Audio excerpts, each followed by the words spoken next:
Hey guys, thanks for joining me on another episode of Jack's Mechanics. And today we've got a 2021 dmax for JJ3. We're just going to show you how to set the service reminder. So on your steering wheel controls here, you want to just hit one of the arrow buttons and go onto settings, which is your very right cog. Enter onto that menu with the center button. Go down onto maintenance.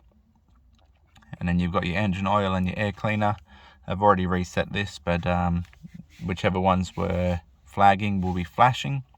So we'll just go on to engine oil. So we'll hit the enter button and then you press on, and then down the bottom you can change the interval by pressing the arrow keys. Then you want to just press confirm on that and then end. So just press enter, enter, enter, and it'll bring you back to the menu. Go back onto your trip meter, turn your car off,